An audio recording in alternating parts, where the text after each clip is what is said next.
Esse evento é uma parceria da UFMG com o Instituto Unimed, BH, e ele acontece aos sábados, uma vez por mês. O nome é Café Controverso Bem Viver, e a edição de hoje é sobre envelhecimento e o que a gente pode fazer para envelhecer bem. Então, hoje, nós temos duas pessoas ilustres aqui conosco, o Dr. Estevão Vale, que é geriatra, e fundador e diretor de experiência do paciente da Clínica Mais 60.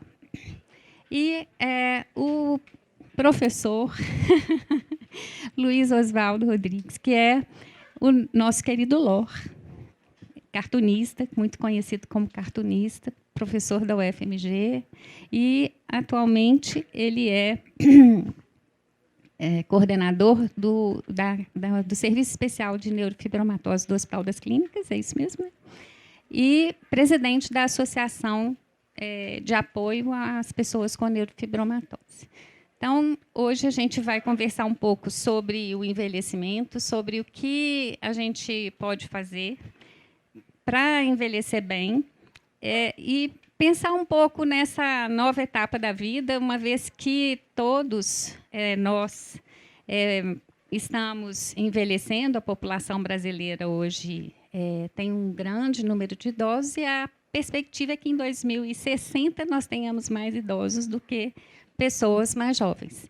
Então, é uma oportunidade ímpar essa de hoje nós podermos conversar um pouco sobre isso. A gente vai ter a apresentação dos dois e depois abrimos para um debate, para uma conversa, uma rodada de conversa com os dois. Então, sejam muito bem-vindos os dois e todos que estão aqui. Espero que nós tenhamos um bom momento. Então, a palavra primeiro para o doutor Estevão.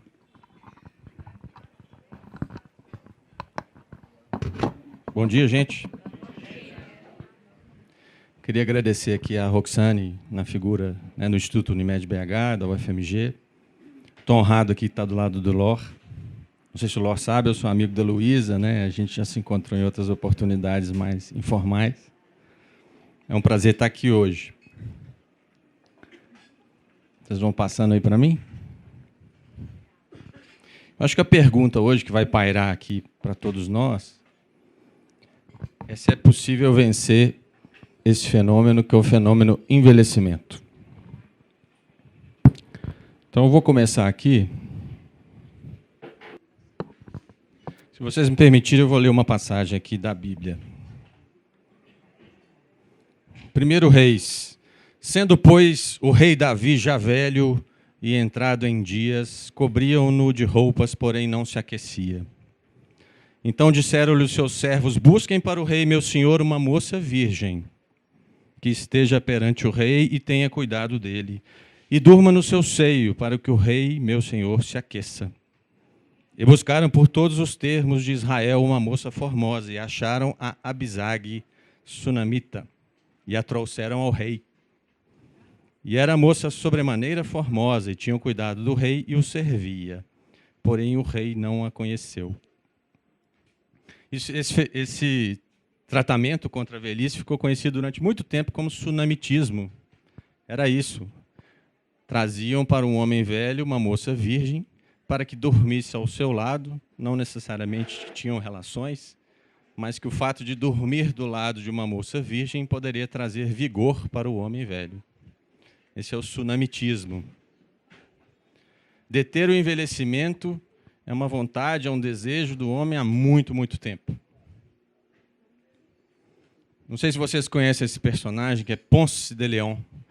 Ponce de León foi um explorador espanhol que conquistou as regiões ali no Caribe, e ele foi um dos que perseguiu a fonte da juventude. Ele se dirigiu à região que atualmente é a Flórida, para descobrir essa fonte cujas águas pudessem trazer a juventude.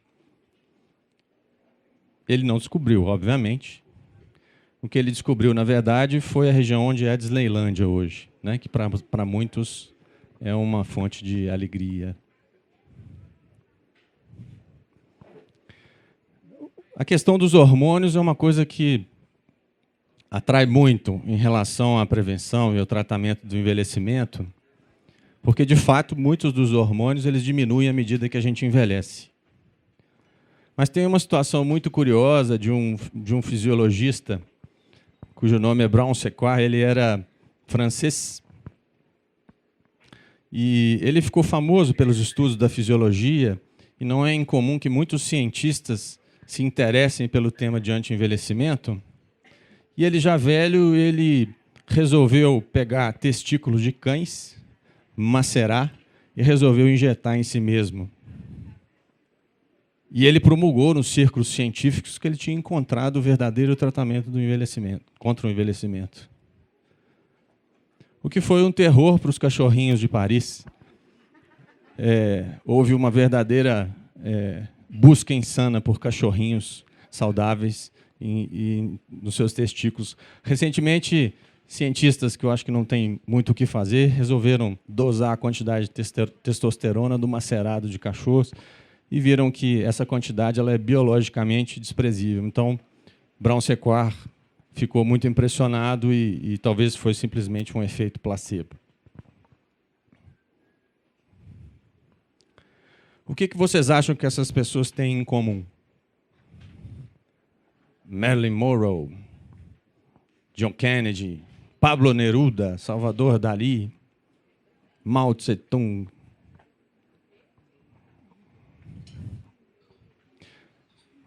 Todos eles se consultaram com essa médica aqui, romena, Anna Aslan. Anna Aslan ficou famosa porque, na década de 60, ela descobriu uma substância que ficou conhecida como Gerovital. Gerovital tinha em seu conteúdo, a principal substância era a procaína, que é um anestésico conhecido.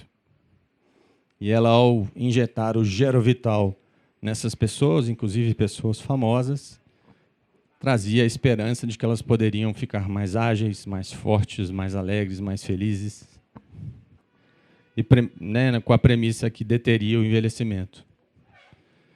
Hoje em dia existem vários medicamentos nas farmácias com esse nome, Gerovital, pelo impacto que ele gerou à época, mas, como a gente sabe, não conseguiu deter o envelhecimento de nenhuma dessas pessoas.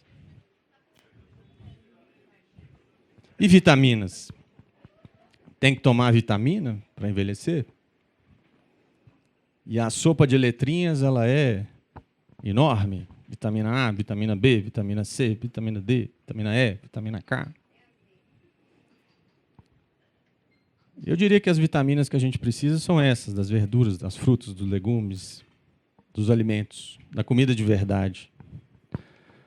O assunto vitaminas ele tem sido extensivamente estudado. Todas as vitaminas foram avaliadas em uma série de situações e até hoje não há nenhum elemento que justifique tomar vitaminas além da quantidade do que o corpo precisa. A gente precisa mesmo é de comida de verdade. Aqui um gráfico para mostrar. Eles fizeram algumas análises interessantes para uma mulher que chega aos 50 anos, isso é uma mulher americana. O que aconteceria se eu curasse todos os cânceres?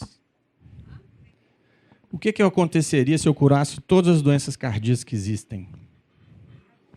O que aconteceria se eu curasse câncer, doença cardíaca e diabetes? Essa mulher de 50 anos ela poderia viver mais 40 a 50 anos. Então chegaria aos 100. E os estudos anti-envelhecimento em animais, principalmente em ratos, mostraram que só tem uma situação que consegue prolongar a vida desse animal, além da questão dos cânceres, do coração, do diabetes. Eu vou mostrar para vocês um estudo agora com macacos. Vocês estão conseguindo ver essa figura aqui? Tem um macaquinho aqui do lado esquerdo, nas letrinhas A e B, e tem um macaquinho aqui do lado direito, com as letras C e D. Estão enxergando aí? Vocês notam diferença? O macaquinho A, assim, ele está com um olhar até meio tristonho, né? Um pelo descorado, magro, macilento. Não é mesmo?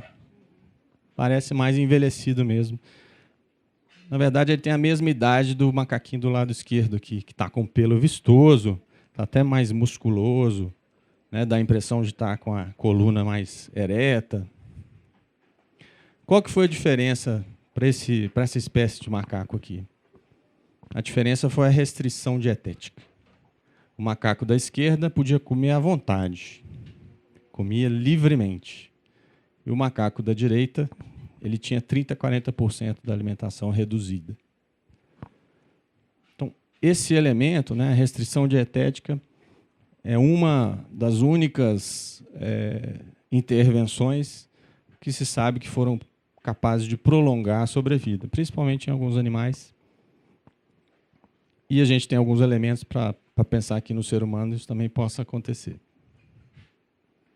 Então, o efeito da restrição dietética, se a gente fosse simular isso para o ser humano, seria para uma mulher viver 60 a 70 anos a mais do que a mulher que tem a dieta liberal. Aqui uma figura dos 4 cavaleiros do Apocalipse.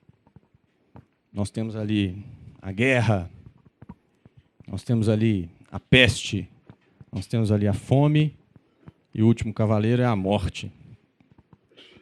Eu acho que a discussão do envelhecimento, na verdade, é a discussão sobre a morte. Eu acho que o Lor deve entrar um pouco mais nessa questão. E tem um autor israelense, né, que tem falado e tem escrito que a praga já não é um problema para a humanidade. Tampouco também a fome, embora ainda exista, mas ela deixou de ser um problema. Tampouco também a peste.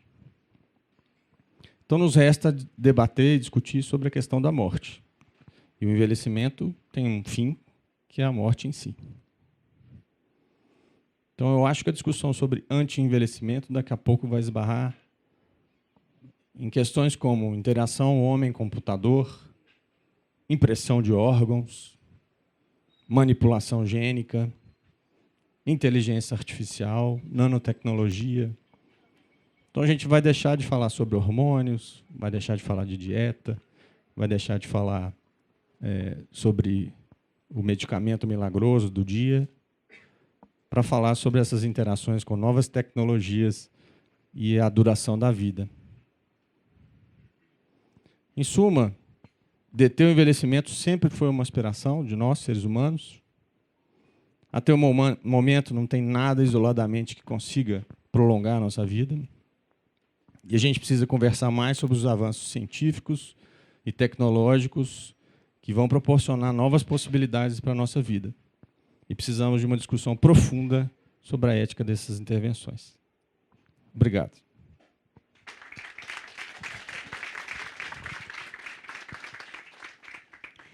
Obrigada, Estevam. Eu passo agora para o Lor, para que ele também faça a sua apresentação. Obrigado, bom dia a todos. Obrigado aí ao Estevam por ter feito uma abertura muito interessante, que traz as questões fundamentais e traz para o campo da discussão ética e da discussão sobre a morte que a gente tem que fazer ao falar em envelhecimento. Quando eu fui convidado pela Roxane para poder participar aqui hoje, eu disse a ela que eu não tenho muita experiência científica com a questão do envelhecimento em si. Eu tenho apenas 3 estudos científicos dos quais eu participei, um estudando a menopausa, efeitos da menopausa na termoregulação, um outro sobre o comportamento cognitivo dos idosos com neurofibromatose, que é a minha especialidade, e um sobre o estudo dos preditores de envelhecimento, chamados telômeros, né, a marcação do envelhecimento que acontece em determinadas doenças. Então, cientificamente, eu não sou um especialista em envelhecimento. Eu só tenho um pouco de experiência pessoal, que já estou tentando me envelhecer já tem algum tempo, não estou conseguindo direito, não, mas estou indo. E me ofereci para fazer um comentário sobre um livro que me impactou profundamente e que eu vou comentar um pouco esse livro com vocês. Eu vou apresentar um livro para vocês hoje, aqui uns resumos, de um médico chamado Atul Gawande. Possivelmente você já deve ter ouvido falar nesse médico, é um médico de Harvard, que se tornou bastante conhecido por um trabalho em que ele propõe que os hospitais, que a medicina adote o mesmo sistema dos pilotos de aviação, dos Boeings, que são os checklists. Você fazer checklist, você salva a vida. Então, ele ficou famoso no final da década de 2010, por aí, e nós adotamos o checklist desse na nossa clínica e realmente faz muita diferença. Então, o Atul Gawande lançou um outro livro. Eu trouxe os livros aqui para mostrar para vocês, para a gente ir falando sobre eles. São 3 comentários aqui para vocês. Então, o primeiro livro seria esse do Atul Gawande, tá? Que eu vou comentar um pouco mais em detalhe. Chama-se Mortais, Nós, a Medicina e o que realmente importa no final. Não é um livro para médicos, é um livro para todos nós que estamos interessados na questão do envelhecimento. Vou comentar também, de passagem, na Piauí deste mês, que está nas bancas, tem uma matéria chamada Casa da Memória, muito interessante, um olhar instigante a respeito das clínicas de repouso, de luxo, que hoje existem em alguns países. E, finalmente, eu vou indicar a sugestão de um livro chamado A Máquina de Fazer Espanhóis, do Walter Hugo Mãe, em que trata de uma dessas clínicas, onde os internos têm autonomia para levar a sua vida com uma certa liberdade. Então, eu vou comentar um pouco sobre essas 3 coisas. E vou apresentar alguns cartoons que eu andei fazendo aí nos últimos tempos sobre envelhecimento, tentando refletir, como cartunista também, sobre o que está acontecendo comigo, né? E talvez, por extensão, com muitos de vocês. Mas, antes de tudo, eu quero contar uma historinha que aconteceu com a minha neta. Eu tenho 5 netos, e uma das minhas netas chama-se Rosa. E ela tem 7 anos agora, então ela tinha 6 anos. Eu estava buscando no colégio para poder irmos para o Minas Tênis Clube, para poder passar a tarde juntos. E ela veio me perguntar, sentou na cadeirinha, no banco de trás, e me perguntou: vovô, como é que é morrer? Eu falei assim: Rosa, eu não tenho muita experiência pessoal com isso, não. Mas ela deu uma risadinha assim, eu falei assim, mas como assim? O que você quer saber sobre como é que é morrer? Eu falei assim, mas como é que é? De repente, o que acontece? Eu falei assim, bom, tem muitas formas diferentes de morrer. Né? Tem mortes que podem acontecer rapidamente, né? E tem mortes que podem demorar muito tempo para acontecer. Às vezes, pessoas jovens morrem, às vezes mas a maioria das pessoas hoje morre depois de ter vivido muitos anos. Na nossa família, por exemplo, isso eu falando para a Rosa, né? Na nossa família, por exemplo, a maioria das pessoas, quase todas as pessoas que morreram até agora na nossa família, morreram já bem velhinhas. Por exemplo, o meu avô, que é o seu tataravô, o meu avô Ernesto, estava com mais de 90 anos, muito fraquinho, muito magrinho, já com muita dificuldade para poder se movimentar. E a minha avó, Maria, cuidava dele, que era mais nova do que ele um pouquinho, né? Um pouquinho mais forte do que ele, como as mulheres são em geral. E aí, cuidando do meu avô e dando uma sopinha na boca, colheradazinhas na boca. E ele, muito magrinho, sentado na cama, encostado. De repente, ele segurou o braço da minha avó, né? Segurou, conteve a minha avó e falou assim: chega, Maria, cansei. Virou a cabeça para trás assim e morreu. Aí a minha neta Rosa deu uma pausa, pensou assim: ele cansou da vida ou da sopa?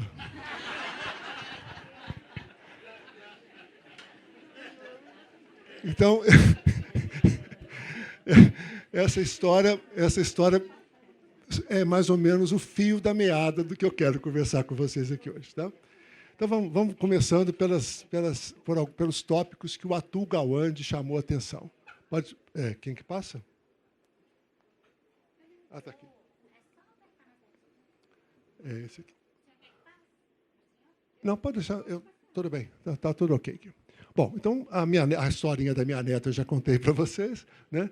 O Atul Gawande, ele é um livro que eu acho que vale a pena ler com calma, porque ele traz muitas reflexões sobre como é que é o processo de envelhecer e morrer na nossa cultura. Ele parte de uma experiência pessoal, que a família dele é indiana, onde todo o cuidado com o final da vida era feito pelos familiares. Né? As pessoas morriam em casa, a maioria das pessoas morria em casa, né? E com os cuidados dos filhos. Isso vem mudando à medida que a sociedade vai ficando mais com poder aquisitivo maior, o número de mortes em casa passa a diminuir muito intensamente. Mas depois, quando chega, parece que nós estamos começando uma nova fase, onde voltar a morrer em casa, com cuidados paliativos, etc., volta a ser uma opção interessante. Então, esse livro mostra essa trajetória, e é um livro muito bem escrito e muito emocionante. Né? Bom, a minha experiência científica, já comentei com vocês, experiência pessoal ainda estou vivendo, né? Estou treinando aqui, tentando. Aliás, é uma coisa que nós nunca estamos adaptados. Né? A gente sempre está... A cada fase da idade, nós chegamos nela e falamos assim, mas eu não estava preparado para isso. Né? Eu nunca passei por essa idade antes. Então, o envelhecimento é uma dessas leituras. Né?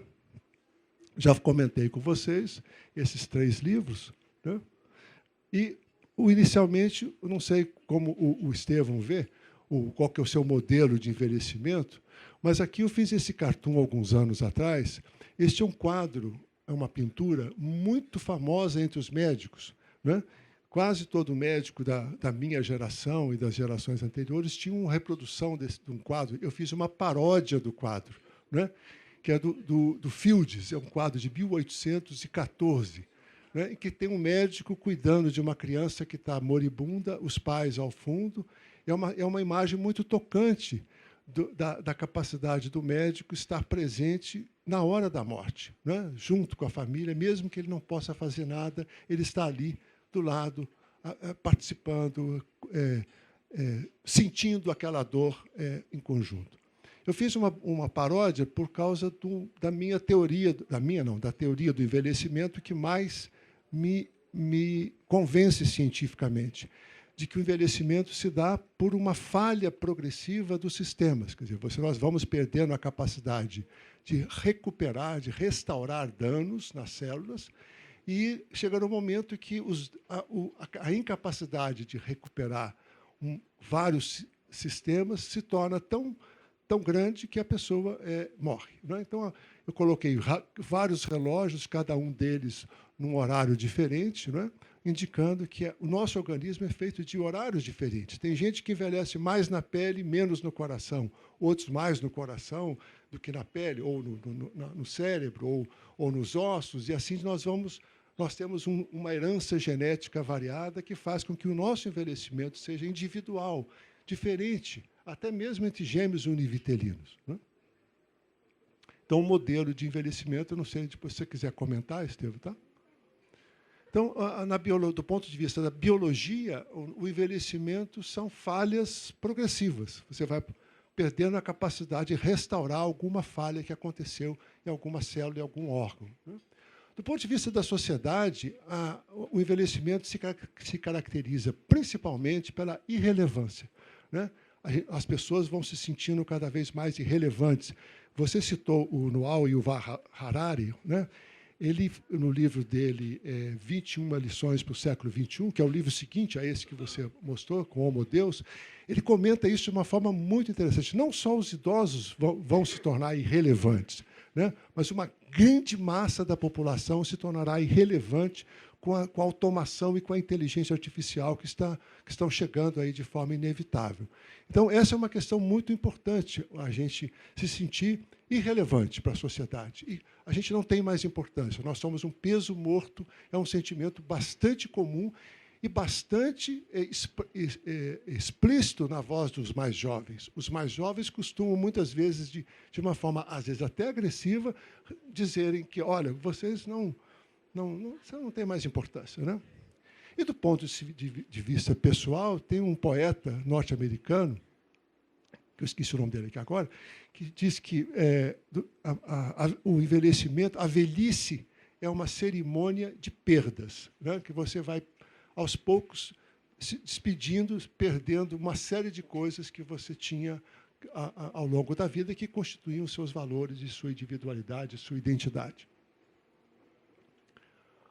Bom, o Atul Gawande, ele diz que, atualmente, é a melhor época de toda a história da humanidade para a gente envelhecer.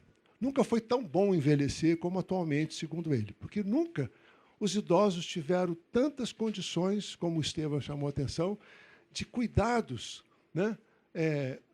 Especialmente com o desenvolvimento da geriatria, que é a especialidade do Estevam. No entanto, ele levanta uma preocupação muito importante. A geriatria está decaindo como especialidade, no sentido de jovens que queiram participar. Já não, nos Estados Unidos, já não é mais, já não se consegue repor o número de geriatras que aposentam, né? Os jovens que entram para a especialidade já são em menor número do que aqueles que se aposentam. Então, essa é uma questão importante, porque são os geriatras que são aqueles capazes, e o Atul Gawande mostra isso no livro de uma forma muito impressionante, como é que somente os geriatras, de fato, são capazes de olhar para o idoso na sua complexidade, da sua saúde, e que pode trazer uma qualidade de vida melhor. Então, eu faço votos que a sua especialidade continue, sobreviva e continue crescendo, né? E, de qualquer forma, o Estevam também chamou a atenção, nosso sonho de superar o envelhecimento e até a morte é muito baseado nessa ideia do medicamento, né? Como se fosse um sol, aquela pílula, a pílula dourada que vai nos salvar, né? Como nós temos sempre uma ideia de que tem um medicamento, uma vitamina, seu slide é ótimo mostrar a vitamina industrializada e a vitamina real da dieta, da dieta saudável. Bom, então, essa é uma questão que a gente tem que refletir. É melhor ser idoso atualmente do que nos anos passados? Né? O Atul Gawande acha que sim. O envelhecimento é uma questão também interessante do ponto de vista do mercado, né? O mercado de consumo é poderoso, especialmente na medicina. 25% dos recursos da saúde nos Estados Unidos, ou seja, 1/4, são usados em 5% da população nos últimos 12 meses de vida, sendo que a maioria dessa quantidade de dinheiro é gasta nos 2 últimos meses. O que significa isso? Significa que as pessoas, no final da vida, quando não há mais nenhuma esperança de que ela vá superar aquela doença, são enviadas para a CTI, são mantidas com tratamentos caríssimos, que dão muito lucro para os hospitais, muitas vezes para as companhias de saúde, para os laboratórios, mas que não acrescentam nenhuma qualidade de vida àquelas pessoas. Pelo contrário, a vida, as últimas semanas, são um tormento, um inferno passado dentro do CTI, isolado, num ambiente completamente distópico, não é? Completamente... É claro, há algumas situações que você precisa, e o CTI pode ser útil, mas, na maioria das vezes, enviar um idoso para o CTI é condená-lo a um final doloroso da sua vida, né? A população idosa, formada por velhinhos correndo maratona e executivos poderosos comandando grandes corporações, é um mito, né? Na verdade, a maioria das pessoas se torna limitada física e psicologicamente a partir dos 60 anos, assim como a própria sociedade discrimina a velhice a partir dessa idade, né? Você vai ficando cada vez mais invisível na sociedade. E o Atul Gawande, mas ele chama a atenção para uma coisa muito interessante. Ele diz que estudos científicos mostram que há uma diferença entre um pensamento idoso e um pensamento jovem. O que é o pensamento idoso? É o pensamento que começa a achar que as coisas já não têm muito mais interesse para as novidades, quero ficar mais perto da família, eu quero ficar com os parentes próximos, com os amigos próximos, e restringir a minha vida, nada de aventuras, cada vez mais me recolhendo. E o pensamento jovem é um pensamento aberto, que quer sair da família, quer buscar novas amizades, novos países, novas aventuras, né? Mas o que distingue um pensamento velho de um pensamento jovem? Não é a idade. Os estudos mostram que é quanto de vida que eu espero ter. Qual que é a expectativa intuitiva que eu tenho de quantos anos eu terei. Se uma pessoa tem uma sensação de que ela vai viver mais, digamos, 10 anos ou 5 anos, ela tem um tipo de comportamento do pensamento. Mas se ela acha que ela vai viver 30, 40, 50, ou ela não pensa nisso, né, como acontece com os jovens de um modo geral, né, o pensamento dela é um pensamento jovem. Então, o que distingue a forma de pensar é justamente quantos anos de vida eu espero ter. E qual é o maior medo, né, que nós temos? Né? O maior medo, diz o Gilberto Gil, que ele não tem medo de morrer, né? Ele tem medo de como ele vai morrer. Né? Esse é o nosso grande medo de como nós passaremos nossos últimos momentos, como nós encerraremos a nossa história pessoal. E o grande medo é perder a autonomia. Né? De todos os estudos, mostra que o que nós mais tememos, os que ainda temos autonomia, é perder a autonomia. Não podemos ir ao banheiro sozinho. Né? Há uma idosa no livro do Atul Gawande que diz assim: vocês, jovens, não têm ideia o que é poder ir ao banheiro sozinho. Né? Então, é um exemplo bastante simples, né, do que é o envelhecimento. Uma outra coisa importante nesse aspecto, o maior medo também, é de não ser capaz de manter a autonomia financeira. O Yehuda Weisberg, um oftalmologista famoso, que é nosso grande amigo, ele me ensinou um provérbio hebraico que diz assim: quando um pai ajuda um filho, todos riem. Quando um filho ajuda um pai, todos choram. Né? Quando os pais ajudam, todo mundo fica, oh, que bom que o pai fica feliz, que ajudou os filhos, ele fica feliz porque o pai ajudou. Mas quando se inverte essa lógica do ponto de vista financeiro, especialmente, isso costuma causar grande sofrimento nos pais, né, que não gostariam de estar precisando do auxílio dos filhos, nos filhos que estão tendo que cuidar da sua própria vida e estão tendo que gastar uma parte dos seus recursos com os pais. Bom, aí ele fala muito sobre as clínicas de repouso. Né? Existem instituições que respeitam pouco o que os idosos realmente desejam. Elas são instalações voltadas para impressionar os filhos e diminuir seu sentimento de culpa por estarem supostamente abandonando os pais. Então, tem muitas clínicas que são montadas de fachada para agradar os filhos. Olha, aqui tem quadra de basquete, né? Aqui tem... sim, e quando os idosos, na verdade, não estão querendo exatamente aquilo. Né? Instituições médicas e clínicas de repouso trocaram a felicidade possível no final da vida pela segurança contra acidentes.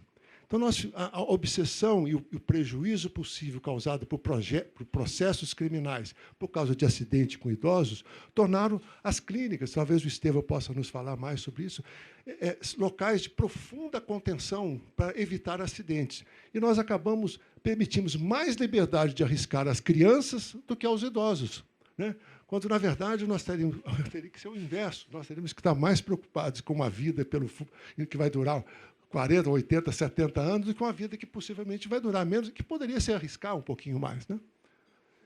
Já existem diversas iniciativas em todo o mundo que buscam oferecer maior autonomia para os idosos no final da vida. Muitas dessas clínicas. Né? Por enquanto, são instituições de luxo que oferecem cuidados individualizados e permitem a autonomia dos idosos. Mas acho que, no longo prazo, aquilo que hoje é um luxo, amanhã se torna necessidade básica de todos. Por exemplo, a luz elétrica era um luxo, a geladeira era um luxo, os computadores eram um luxo, os celulares, os carros eram um luxo. Hoje é necessidade básica. Então, talvez as clínicas que hoje são exemplos de autonomia, de respeito à autonomia dos idosos, elas serão, no futuro, uma necessidade básica. Né? Por isso, o Atul Gawande defende novos modelos de instituições para idosos, as moradias assistidas que garantem que eles possam manter sua autonomia, privacidade, animais de estimação e, inclusive, desobedecer prescrições médicas. Aí eu fiz um cartunzinho algum tempo atrás, que o doutor é uma série de quadrinhos que eu fazia, chamava-se Nau Sem Rumo, onde tem um personagem que é o doutor Ferrante, que ele, ao mesmo tempo, é um senador, ele é um político, ele tem vários papéis. E ele está dizendo para a senhorinha ali: já expliquei, recomendei, prescrevi e mandei você tomar este remédio. Por que abandonou o tratamento? Ela responde, porque não entendi, não aceitei, não escutei e não obedeci. Não vou tomar esse remédio amargo o resto da vida. Aí o Dr. Ferrante diz, então sua vida não vai ser longa. Ela fala, nem amarga. E aí os personagens, o Gue Krieg e o Frango, que fazem parte dessas histórias, dizem assim, alguém já disse que a vida é uma doença crônica, fatal e hereditária. E o Frango pensa, ou seria sexualmente transmitida? Bom, o Atul Gawande também chama atenção sobre os tipos de medicina. Né? Esse cartoon é um cartoon meu que foi reproduzido pela Unimed, inclusive, e teve muita divulgação no Jornal da Associação Médica, na academia, esse cartoon, porque ele toca muito a todos nós, né? Todos nós, médicos e pacientes, nesse esforço insano de prolongar a vida a qualquer preço, a qualquer custo, né? Que é uma coisa que a gente tem que refletir melhor sobre isso, né? Então, existem 3 tipos de medicina, né? 3 tipos de atendimentos médicos. O tradicional era o paternalista, que ainda existe. Muitos médicos são paternalistas, né? Aquela tutela exagerada, intervencionista, medicamentosa e limitante sobre os idosos, e é a maneira típica da medicina tradicional. Né? O médico sabe o que é o melhor para o paciente, portanto, ele decide, inclusive com apoio do sistema legal. Né? Um médico pode dar um atestado dizendo que fulano é incapaz do ponto de vista legal, de cuidar da sua herança, dos seus bens, da sua saúde, do seu destino. Né? Então, essa medicina paternalista tem, inclusive, uma base legal. O segundo tipo, que surgiu já na minha geração, é a informativa, que é uma segunda onda de médicos que mostram as opções. Né? Você pode fazer isso. Você está com câncer de próstata do tipo tal, mas você pode fazer assim, você pode fazer isso. Você escolhe, você decide. Então, é um tipo de medicina. Mas existe uma terceira onda surgindo, que é a medicina solidária, que o Atul Gawande espera que nós possamos desenvolver uma nova forma de exercer a medicina, aquela que ajude as pessoas a alcançarem as suas próprias prioridades. Quer dizer, o médico passa a ser alguém que ajuda o indivíduo a fazer o que ele quer, e não o que o médico acha que é melhor para ele. Então, o médico vai tentar conseguir criar condições terapêuticas, ou clínicas, ou sociais, etc., para que o paciente consiga fazer o que ele quer da vida. Né? No entanto, isso inclui o médico compartilhar as próprias incertezas, né? E a possibilidade de não haver nada a fazer. Você ser capaz de dizer para um paciente, olha, eu não tenho nada que eu possa fazer pela sua doença. Né? Isso muitas vezes é muito importante. Eu trabalho com um grupo de doenças que são incuráveis, né? Eu atendo de bebês até idosos, e nesse grupo de doenças eu não posso dizer que há cura. Eu sempre tenho que dizer, olha, a sua doença não tem cura. Nós podemos, mas tem tratamentos que podem melhorar a sua vida. Né? E a gente tem que saber lidar com isso. No entanto, a judicialização crescente obriga a medicina a não interromper tratamentos, mesmo quando o médico sabe que não funciona. Então, é muito comum alguém está passando mal, é levado para o hospital, um idoso. Chega no hospital, né, vai para a enfermaria, tem uma complicaçãozinha, um médico de plantão, possivelmente, sugere que vá para o CTI. Pronto. E ninguém pode dizer que não. Né? E vai para o CTI, e esse final doloroso é o que a gente muitas vezes acompanha. Leia o livro do Atul Gawande, que ele discute isso muito bem. Estou quase acabando. Acho que eu passei muito do tempo, mas, afinal, o que é morrer? Né? Assim, esse é um cartoon de alguns anos atrás, que dá uma ideia, mais ou menos, do que a gente pode esperar do que seja realmente morrer. É um ato absolutamente solitário. Né? Ninguém morre no nosso lugar. Né? E o Atul Gawande diz que há muitas maneiras de morrer. Com autonomia pessoal, ou, ao contrário, podemos ser arrastados para a submissão aos parâmetros médicos atuais, os quais retiram a decisão sobre a sua própria vida das mãos das pessoas e a submetem a um sistema de controle intensivo e intervencionista, medicamentoso, cirúrgico, hospitalar, das fases finais da vida. A Atul-Gawande nos mostra que a medicina e os médicos não estão preparados para lidar com a morte. Nós não somos preparados para isso. No curso de graduação, nem durante a vida, só os geriatras que têm o esforço de aprender a lidar com isso, né? Não sabem aceitar a morte e nem reconhecer que há um momento de parar as intervenções inúteis e que apenas aumenta o sofrimento final dos pacientes. Não são apenas muitos dos idosos que sofrem inutilmente no CTI até a morte, pois estudos científicos mostram que as pessoas que acompanham parentes que acabam falecendo no centro de tratamento intensivo são mais sujeitas à depressão e ao estresse pós-traumático do que aquelas que acompanham seus parentes que falecem em casa com cuidados paliativos, que é uma instituição que já existe na Unimed, né? Portanto, aprendemos que não é possível evitá-la e não há como embelezar a morte. Esse livro do Walter Hugo Mãe tem um momento em que essa é a história de um idoso de 84 anos, cuja esposa, com quem ele vivia amorosamente, apaixonadamente durante mais de 60 anos, morre e ele perde ele se destrambelha. Eu não estou dando spoiler, não estou contando o final do livro, tá? Ele vai para, isso é o comecinho do livro, ele vai parar numa clínica de idosos dessas que respeitam a autonomia, né? E, num dado momento, o cemitério onde a esposa está enterrada é próximo, ele sai da clínica, ele vai lá no cemitério visitar o túmulo, e lá, todo dia que ele vai lá, ele chuta aquelas flores que a filha coloca, ele chuta tudo, pisa, avacalha. Como que alguém ousa, né, tentar embelezar a morte da minha Laura? Né? É muito comovente esse momento da história. Bom, não há como embelezar a morte. Então, nós temos que pensar nela como um desfecho inevitável para tentarmos humanizar o sofrimento final de todos nós.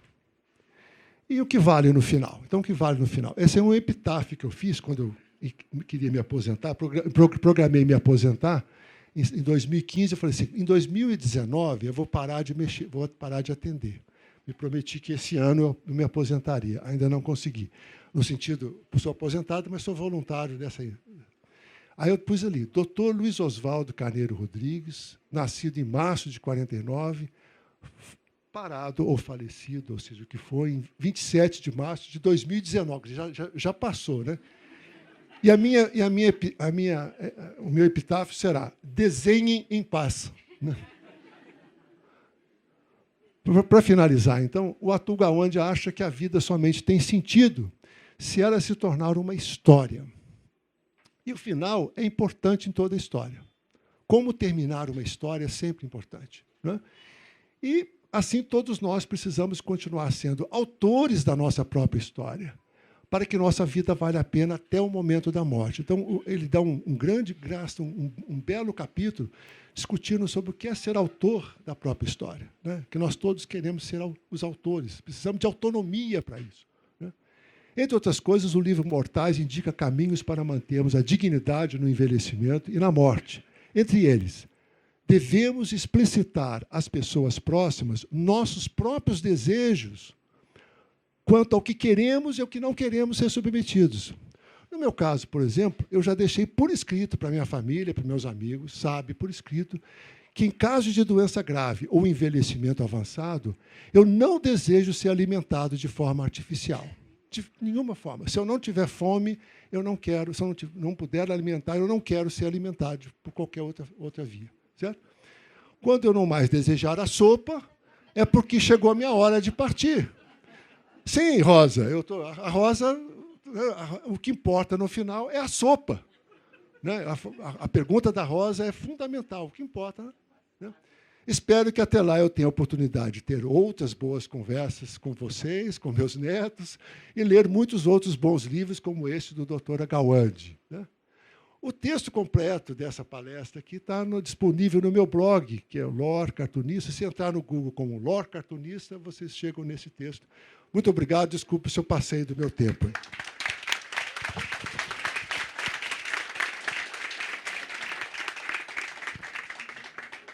Não passou, Lô. Não. E acho que todo mundo gostou muito. Então, gente, acho que agora nós podemos conversar um pouquinho. O combinado aqui é que a gente faça bloco de 3 perguntas.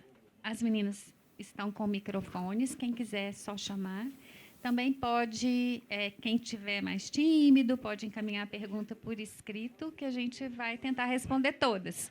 Sendo que a gente tem uma limitação de tempo, mas eu acho que a gente pode atender a todos, sim. Tá? Bom dia a todos, parabéns. Fiquei muito feliz de ter vindo. Eu queria saber, eu sou médica, tá? Sou ginecologista. Como é que é o seu nome? Silvana. E uma das questões que a gente se vê no dia a dia com pacientes idosos e as famílias é quando contar ou não ao idoso que ele tem uma doença progressiva, fatal. Isso é uma dificuldade muito grande das famílias em lidar com isso, quando esconder e quando contar a realidade.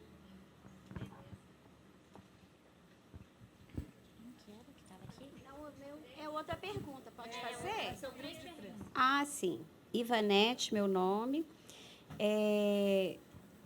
Eu queria saber, a respeito do que o doutor Estevão falou, é uma coisa que uma parte dos médicos é a favor e outra é contra.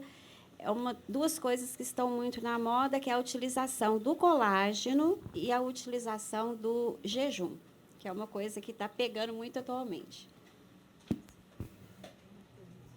Eu só queria fazer um comentário, na realidade, que eu achei muito interessante a história aí do Dr. Lorner, da netinha dele. E eu passei agora, recentemente, com meu neto, também uma história que até hoje eu estou pensando nisso, mas hoje eu achei muito interessante, gostaria de colocar isso. Meu neto estuda ali no Santo Agostinho de Nova Lima, eu estava com ele à noite, minha filha dá aula à noite, eu fico com os netos à noite para ela, e ele pediu para ler uma história.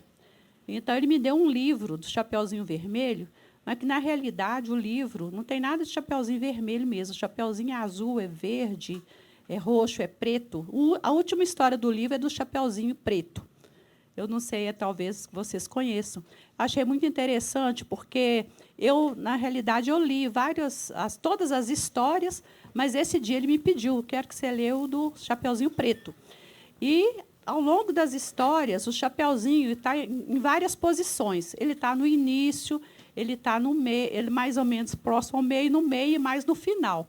Essa história do preto está mais no final. Então, quando eu terminei de ler, aí eu falei, na realidade, esse lobo aqui é a morte. Ele falou assim, é mesmo, vovó, ele é a morte. E a Chapeuzinho já está se aproximando dela. A vovó dela já morreu e a Chapeuzinho está a caminho. A senhora estaria em qual lugar nessa história? E o vovô? Que o vovô é mais velho do que você. Aí eu falei, olha, hoje em dia, Henrique, a gente tem uma qualidade de vida melhor. A expectativa de vida também é maior. Eu espero que eu esteja num ponto que eu ainda possa viver pelo menos uns 30 anos ainda. E o vovô, apesar de mais velho, eu também dedico a ele esse mesmo tempo. Ele falou, mas aí ele vai ficar velho demais, né? E você também. Eu falei, realmente, vovó, eu acho que o lobo não vai cooperar muito com você até essa época, não. Eu achei muito interessante, então eu queria colocar. E a pergunta que eu ia fazer, ela já fez, que é a respeito do colágeno mesmo. Obrigada. Uma vez eu tive um caso, a família se reuniu comigo, separado do paciente, e falou assim, doutor, não conta para ele não, porque eu acho que ele vai ficar muito abalado, ele não vai aguentar. Aí eu tive a oportunidade de estar só com o paciente virou assim para mim, doutor, não conta para minha família que eu estou grave não, porque acho que eles não vão aguentar. Existe uma tendência à infantilização dos mais velhos, como se eles não pudessem aguentar uma situação difícil, uma situação triste, uma situação dramática, que eles vão ficar deprimidos, que eles vão ficar, né, a vida vai acabar. É óbvio que existem maneiras de contar, existem maneiras de comunicar más notícias, existe o momento apropriado, existe o local apropriado. E existe a compreensão de quanto que a pessoa vai apreender daquela mensagem, daquela informação.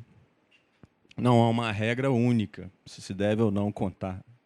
Mas eu diria que a gente tem que dar a oportunidade da pessoa vivenciar aquela situação e de apoiá-la para onde quer que ela vá, né? Assim, se aquilo for muito difícil, como apoiar aquela resposta. Acho que é um direito das pessoas poderem, inclusive, se organizar, se preparar e poder contemplar que pode estar chegando num limite. E a missão nossa, como profissionais de saúde, é poder apoiar a pessoa, independente do destino que ela vá, do que vai acontecer daí para frente, que é um mistério, né, para todos nós. Mesmo diante de uma situação crítica, às vezes podem acontecer coisas que a gente não prevê, não imagina. Não sei se o Ló quer comentar também. Colágeno, assim. O colágeno ele é uma proteína de baixa qualidade. Então, quando você come o colágeno, ele é digerido, né, no seu intestino e não vai colágeno para a sua pele. Ele vira aminoácido e é aminoácido aproveitado no corpo inteiro. Então, as propagandas sobre colágeno, que firma a pele, melhora a articulação, isso realmente não tem embasamento. O colágeno ele é todo triturado e chega a aminoácido para o seu corpo, que ele vai usar onde ele precisar. Infelizmente, tudo é digerido. Sobre jejum, né? O mito é que, assim, os caçadores-coletores, eles não ficavam comendo de 3 em 3 horas, né? Então, o ser humano, há milhares de anos atrás, eles não tinham refeições programadas. Então, assim, eles passavam por longo tempo em jejum. Eu penso mais que é como a questão da sopa mesmo. Se você tem fome, você tem que comer, sabe? Eu acho que o jejum por si só, ele não vai trazer nenhum benefício adicional, não. O que eu concordo é que hoje a nossa sociedade ela come muito mais do que é necessário. Então acho que o cuidado é o excesso mesmo e a quantidade de produtos muito processados, industrializados.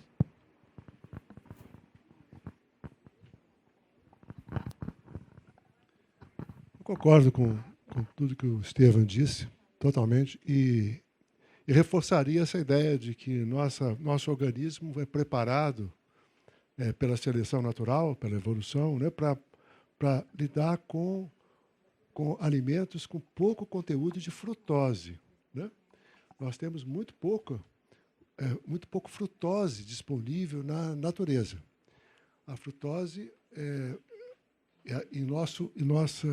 nossos órgãos são adaptados para alimentos com baixo conteúdo de frutose. Quando a gente coloca o açúcar refinado, metade desse açúcar é frutose, metade é glicose, metade é frutose. Né? Então, essa frutose, nós não sabemos lidar com ela metabolicamente como nós sabemos lidar com a glicose. Né? Então, todo o açúcar é realmente um grande causador da obesidade, do sobrepeso, das doenças metabólicas, do diabetes tipo 2, etc., associado à inatividade física. Né? Mas eu concordo com você.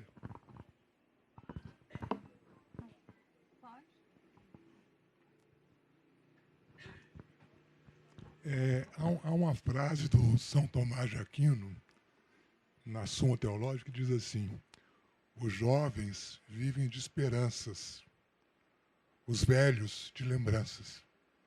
Então, uma questão fundamental na história do pensamento é a seguinte: não diz respeito ao fato que nós vamos morrer. Nós vamos morrer. Quer dizer, a questão fundamental é como... a questão se coloca no pensamento antigo. Como viver a boa morte? Como morrer bem? Essa é a questão. Né? Quer dizer, como você ter uma memória do seu percurso de vida que seja uma memória agradecida. E ao longo da história, houveram várias respostas à pergunta. Né? Por exemplo, para o herói da Ilíada, né, morrer bem é ser capaz de viver para sempre na memória dos outros. Né? Agora, uma questão que... E daí por diante, ao longo da história, houveram várias respostas a essa pergunta. Como morrer bem? Quer dizer, como morrer sentindo que a vida é uma vida realizada, né? Mas uma coisa que me impacta muito como psicanalista que eu sou é o seguinte: diz respeito aos nossos afetos, à economia dos nossos afetos, né? A alegria, né, era indissociável do prazer da atividade. Nós estar alegre é estar ativo, né? Estar triste é viver como um desprazer da atividade. Quer dizer, e o que é estar alegre? É viver amorosamente, né? Porque o afeto alegre, por excelência, né, é uma amorosidade. Então, eu estava lembrando aqui, Laura, você é das pessoas mais afetivas que eu conheço, mais amorosas que eu conheço, né? E você está envelhecendo bem graças à sua afetividade, aquilo que você compartilha com todo mundo que está à sua volta, seus amigos, seus netos, sua mulher, né? É assim que vale a pena morrer.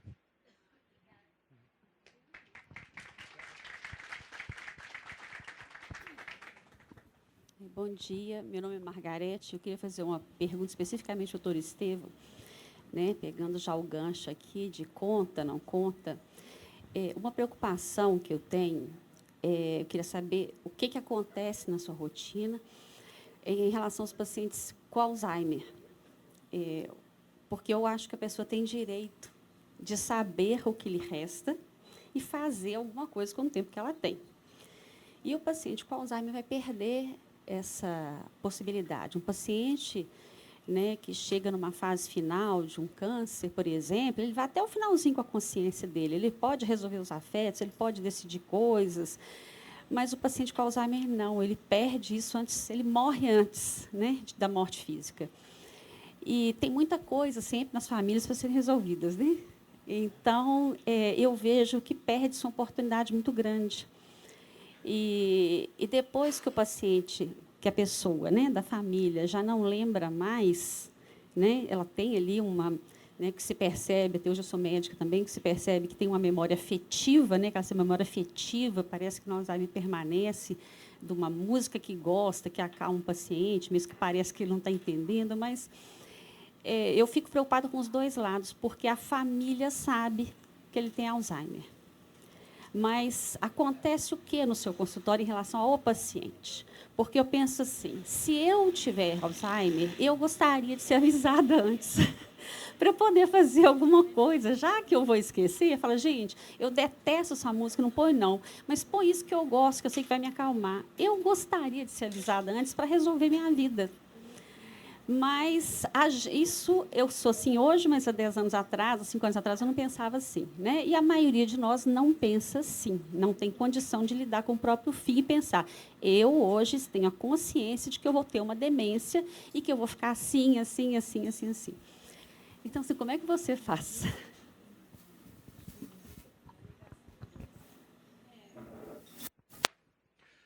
Bom dia a todos. Parabenizar aí os palestrantes pela bela informação que traz para nós. Só que eu gostaria que vocês fizessem um apanhado no que foi falado com relação à soma, né? O que acontece? Quando foi contada as duas histórias da Rosa e da neta da menina, ela pensou assim, olha, soma, o que é? O envelhecer é a partir do nascimento, né? Cada um de nós temos uma história no processo do envelhecimento, né? E aí o doutor Estevão falou uma coisa interessante, né? Que é o menos é mais, a restrição, né? E foi falado que a gente come muito, né, do que realmente necessário. Na medicina chinesa, ela diz o seguinte, que a gente tem que comer com o que tem na mão, né? A gente põe as duas mãos juntas, é o que a gente tem que alimentar, né? Que seria o necessário para o ser humano sobreviver.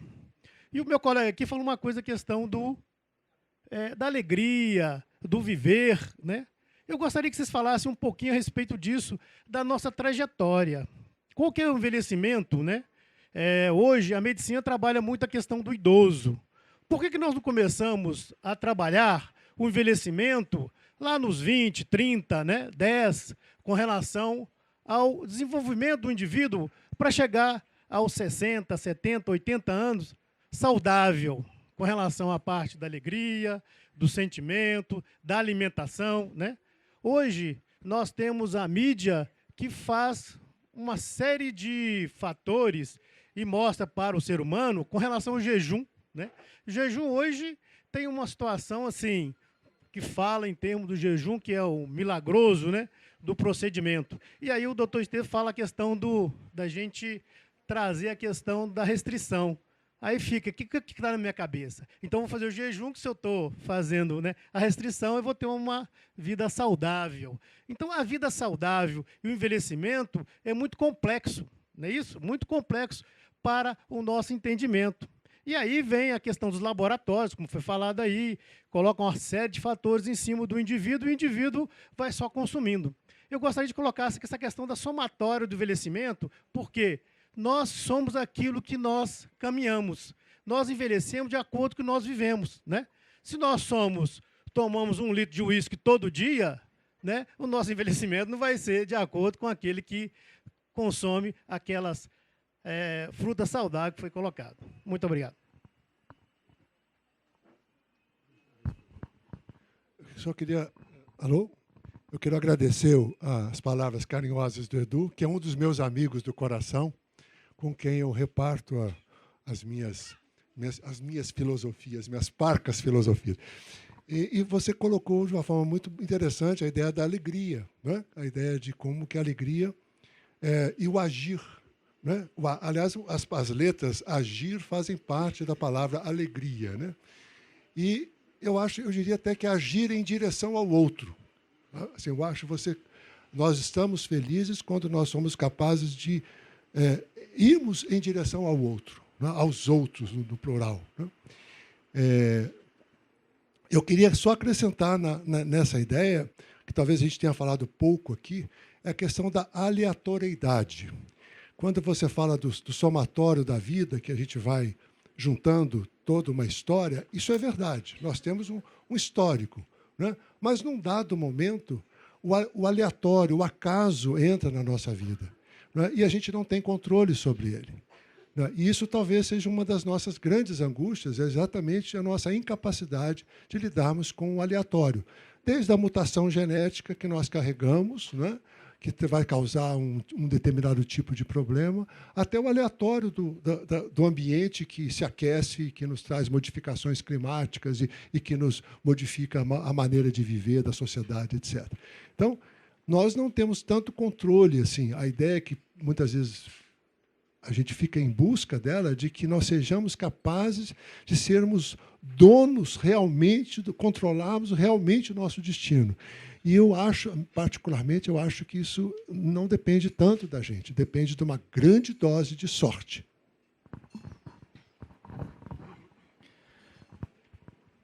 Existe um movimento muito intenso mesmo de se buscar a natureza do envelhecimento dentro do biológico, né? Então, assim, eu olho lá no DNA, eu olho a telomerase, eu olho o metabolismo, mas a gente é um ser que está inserido no meio social, familiar, país, planeta. Então, a gente pode adotar uma série de posturas, alimentação, fazer os tratamentos certos, fazer tudo certinho. Mas aí o meio não é favorável. Né? O meio, né, ele está restritivo. Então, esse balanço, às vezes, não depende tanto do indivíduo mesmo. Né? Tem muito de escolha, de fato. Né? Tem muito de construção da saúde.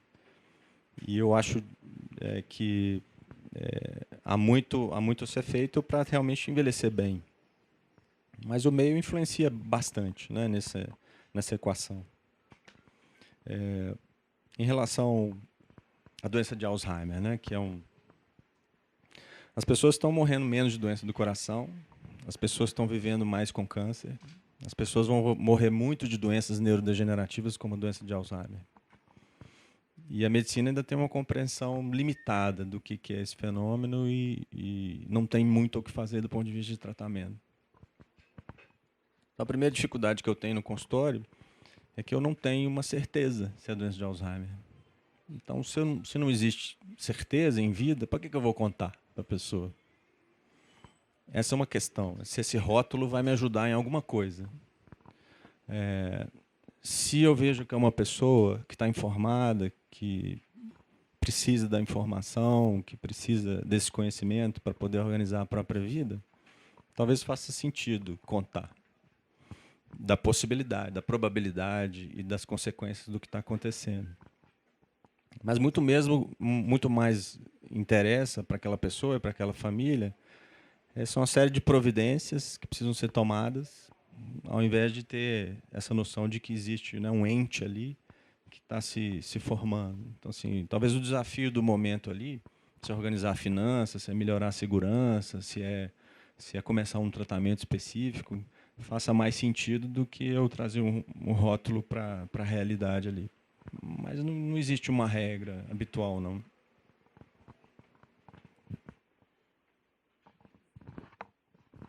Entre os fatores ambiente, que eu queria chamar a atenção, a Graça está aqui, a doutora Graça, nossa, que é uma pioneira e uma batalhadora contra o tabagismo, né? Então, que é um dos fatores de envelhecimento e de grande dano que existe entre nós, que é o cigarro, né? O fumo.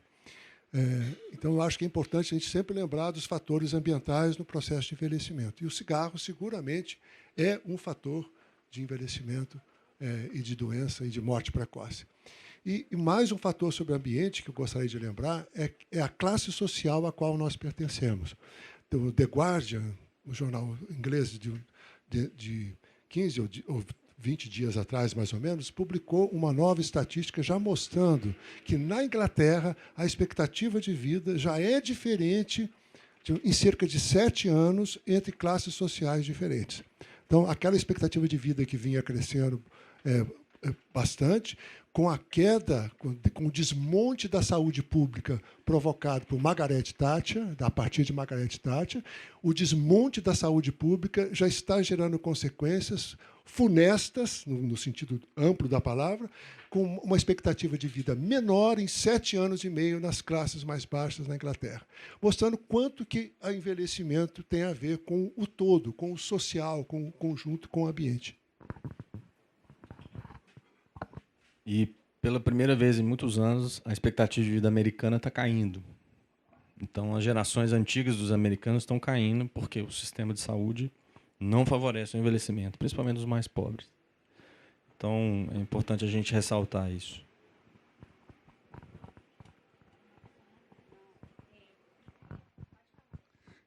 Bom dia, meu nome é Benedito.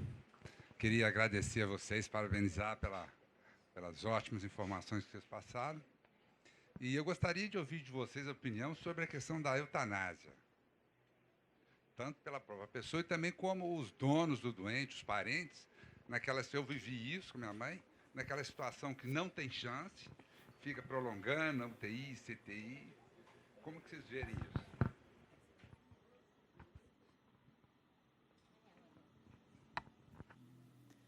Bom dia. Eu queria dar um relato. Bom dia. Eu só queria fazer um relato em cima da sua pergunta.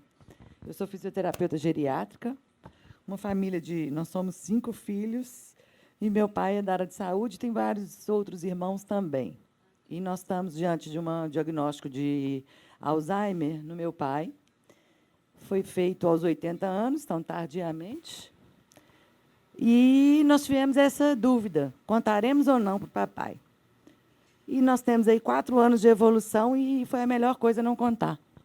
Nós conseguimos uma proteção para toda a situação financeira, a automedicação e, que era o outro problema, a direção. Pegar carro e sair.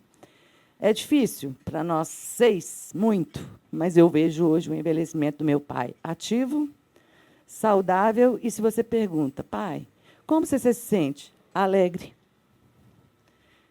Mas, assim, a doença de Alzheimer está acabando hoje.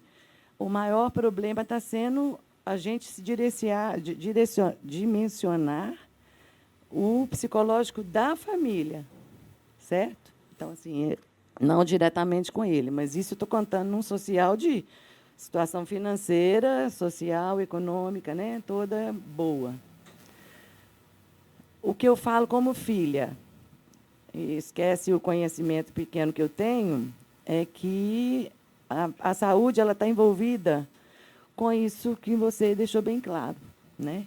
Até onde que você vai. E como fisioterapeuta, quando eu pego uma prescrição médica, às vezes fala lá, caminhada, parará. Aí eu vou e é importante a atividade física, sim, mas a gente tentar buscar, dentro do contexto individual e familiar, o que seria importante para melhorar essa alegria nessa atividade, certo? Então, a partir disso, a gente tem conseguido bons resultados para esse envelhecimento e recepção de doenças que, às vezes, são crônicas, mas que você consegue ainda, ao final da vida, proporcionar algo que a pessoa goste de fazer, certo? Então, seria só um relato pessoal mesmo. E hoje, se você me perguntar de novo, são 4 anos, você quer fazer esse relato para o seu pai? Eu ainda falo não, porque quando eu faço as perguntas, ele ainda não percebe que ele tem um déficit. Ele acha que ele está ótimo. Se ele está ótimo, para que nós vamos taxar uma doença que não tem tratamento? Né? Tá bom? Então, assim, eu estou no lado bom do Alzheimer. Eu estou no lado que a gente vivenciou e, de certa forma, parece que a doença até combinou com meu pai. Ele é um médico até muito conhecido aí. E a gente recebeu essas informações e está, assim, super feliz, tranquilo. A gente sofre. É sofrimento constante. Tá bom?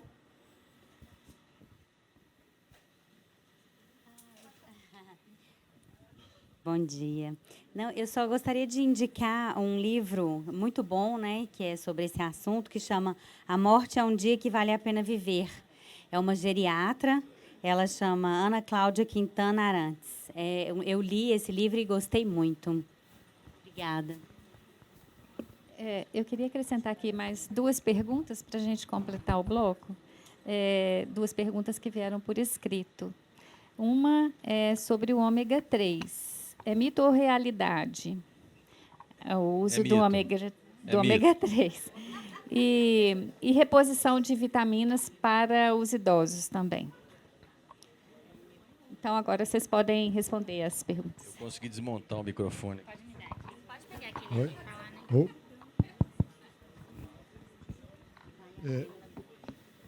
Bom, eu vou começar pela pergunta do Benedito. Eu, particularmente, sou favorável à eutanásia, no sentido da morte assistida, dentro de determinadas condições éticas, de que a pessoa esteja realmente lúcida e capaz de fazer essa escolha, porque há situações de doenças que são intoleráveis, insuportáveis. Permanecer vivo com dor neuropática, por exemplo, intratável, é realmente insuportável. Então, eu acho que deve existir, já vários países existem, inclusive, protocolos, né? A Holanda é um dos países mais avançados nesse sentido, de você ter uma morte assistida em determinadas situações onde há um conjunto de elementos para poder garantir que a escolha foi feita de uma forma lúcida, né? E que não haja sofrimento, e que haja uma compreensão, uma educação da sociedade para que viver não é um bem em si, né? Ela precisa de que haja condições adequadas para a vida, e não qualquer vida. Estar num leito de CTI entubado não é viver no sentido pleno da palavra, né? Acho que era...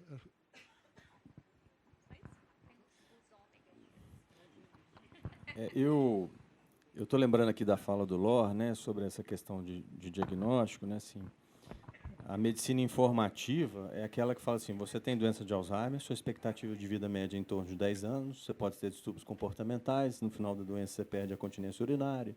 Você informa, né? Informa. Porque, né? E agora é isso, né? Então, assim, a medicina informativa ela pode ser cruel muitas vezes, né? Não ajuda a pessoa, ela coloca um elemento de sofrimento ali, e eu acho que, de fato, isso tem que ser ponderado mais em prol da solidariedade do que propriamente da informação, né? Sobre a eutanásia, nós precisamos conversar sobre a eutanásia. Esse assunto ele vai ser cada vez mais pujante na medida em que as pessoas estão envelhecendo e vivendo mais. Junto com a eutanásia, é importante discutir dois conceitos também significativos. Um é a distanásia, que isso já está institucionalizado em muitos lugares, que é você trazer a morte com o maior sofrimento possível. Então, é uma paciente de 90 anos, já dependente, que, quando cai numa emergência do hospital, o plantonista leva para o CTI, fica mais 20 dias no CTI, puncionada, sondada, sedada, e aí ela morre daí a 20 dias. Então, a distanase ela já existe. Ela está aí. Vocês conhecem exemplos. E a gente tem que combater esse tipo de situação. A gente não pode, enquanto sociedade, permitir esse tipo de sofrimento, principalmente para os mais velhos e para os mais frágeis. E o outro conceito é ortotanásia, que é a boa morte. É você conseguir trazer condições de bem-estar, mesmo nas situações de limite em que a pessoa está perto de morrer. Então, é saber qual é o ambiente que essa pessoa vai morrer, que preferências que ela quer ter, que tipo de ambientação a gente vai conseguir prover para aquela pessoa, é trazer a boa morte, poder conduzir uma boa morte naquele momento que a pessoa já está quase perto do fim da vida dela. E a eutanásia vai requerer bastante um nível de protocolização, um nível de organização que a gente ainda não tem, mas que a gente precisa trazer para o nosso contexto. Sobre as vitaminas. Pois é, ômega 3. O ômega 3 já foi intensivamente testado num monte de coisas. Testou ômega 3 para o jovem, testou ômega 3 para o velho, ômega 3 para melhorar a memória, ômega 3 para melhorar o coração, ômega 3 para trazer felicidade para a vida. Até hoje não tem prova nenhuma. Então, não vale a pena gastar com ômega 3. E vitaminas só quando há uma deficiência mesmo, só quando há sintomas e manifestações que aquela pessoa precisa da reposição de vitamina. Fora isso, tomar vitamina a mais, tomar suplemento para ficar bem, tomar suplemento vitamínico porque eu estou estressado, infelizmente não adianta. Existe atualmente o mito da B12? Tem a vitamina D. Quem já dosou vitamina D aí? Nós estamos num país tropical, a gente tem 70% dos dias com sol, e está todo mundo com deficiência de vitamina D? Não é uma coisa esquisita? Não é uma coisa estranha? Então, a hipovitaminose D é uma doença em busca de tratamento, aí, porque, de repente, virou uma epidemia, né?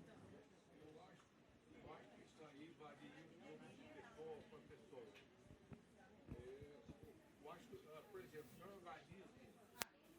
meu organismo tem uma tendência para deficiência. Eu acredito que eu seja um dos primeiros por aqui a ter descoberto isso. Os médicos não conseguiram descobrir. Eu fui para a internet, estudei um monte de coisa, aí achei. Pedi o médico para pedir a coisa. Eu estava com 13.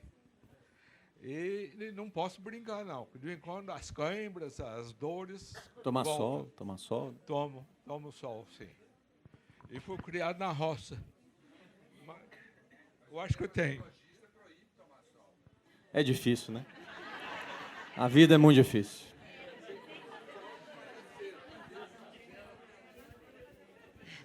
Essa questão do sol é muito interessante, né? O primeiro trabalho que descobriu que o sol causava câncer de pele foi feito em marinheiros ingleses na década de 40. 47, 48, 49. Eu estava nascendo nessa época.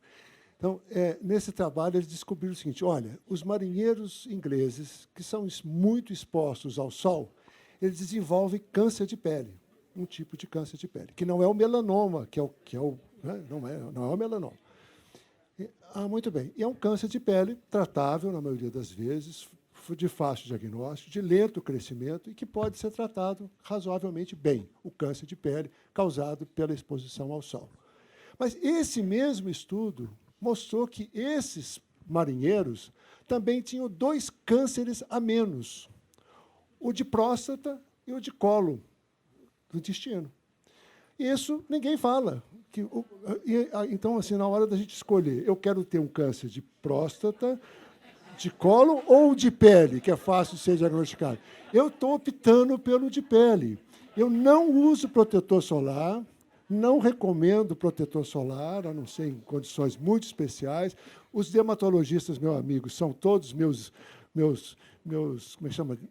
Eles ficam irritados comigo quando eu falo isso, mas realmente eu acho que nós temos que fazer uma escolha entre 3 tipos de câncer. Ou câncer de colo, de próstata, ou câncer de pele. Eu estou escolhendo de pele, eu não sei vocês.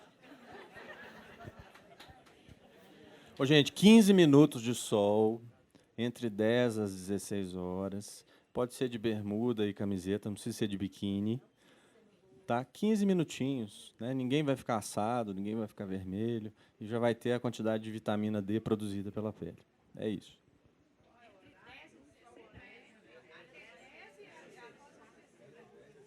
Só complementando uma coisinha, que ao lado do uso de vitamina D medicamentosa, a indústria farmacêutica também agradece muito o uso de protetores solares.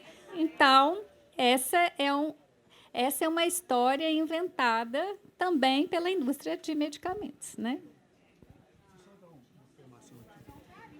Alguém estava perguntando qual horário e quanto de banho. Nós temos uma página da nossa Associação de Neurofibromatose. Se vocês quiserem anotar, tem uma tabela de banho de sol de acordo com a cor da pele, a época do ano, a cidade onde você está localizado, tudo. Você olha lá, você joga essas tabelinhas. Anotem, por favor, Amanf, A-M-A-N-F, Amanf, Associação Mineira de Apoio à Neurofibromatose, amanf.org.br. Se você entrar lá e pedir, eu quero tabela de banho de sol, já vai sair uma tabela de banho de sol com validade para todo o planeta. www.amanf.org.br.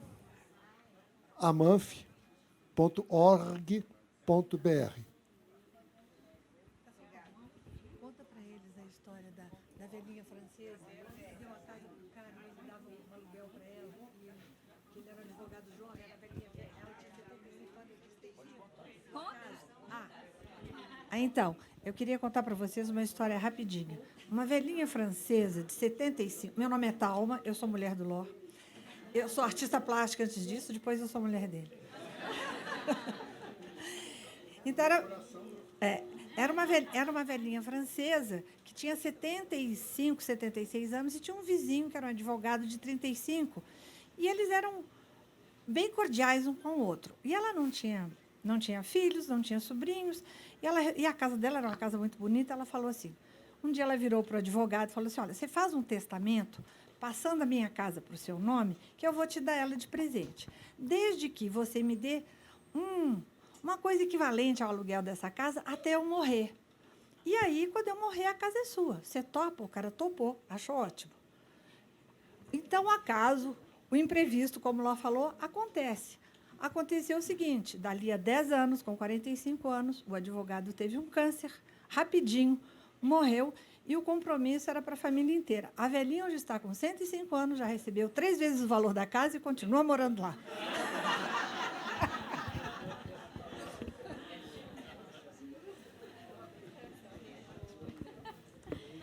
Pode passar, pode passar.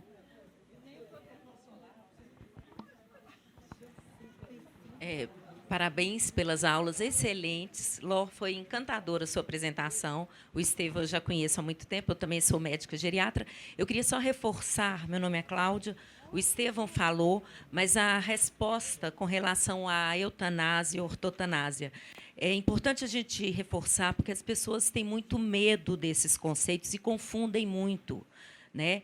E o que a gente busca hoje, a ideia da boa morte, como ele falou, é a ortotanásia, que é o que raramente é feito e que a gente ainda tem muito medo. A gente vê na prática, eu já tive muito paciente grave, sem condições de reagir a muitas intervenções, mas que a família ainda solicitava que fossem feitas intervenções como antibiótico venoso, como respiração artificial, e a família ainda tinha a dissensatez, vamos dizer assim, de falar, eu fico revoltado com Deus que não leva o meu pai e deixa ele sofrer desse tanto. Eu falava assim, mas espera aí, se a gente não fizer esse novo antibiótico, não fizer essa intervenção nesse momento, ele vai, porque está na hora dele ir. Ah, não, mas enquanto tiver coisa para fazer, eu tenho que fazer. Eu não aceito, eu nunca vou me perdoar se eu pensar que eu não fiz tudo o que eu podia ter feito pelo meu pai. Então, esses conceitos é que a gente precisa pensar no nosso dia a dia, para quando chegar na nossa vez ou dos nossos familiares, a gente está tranquilo com isso, né? A morte é um processo que acontece aos poucos e a gente fica esperando que Deus leve ou que o momento chegue ou que a pessoa fale, mas a gente faz parte desse processo e muitas vezes o momento está ali e a gente que não está ouvindo.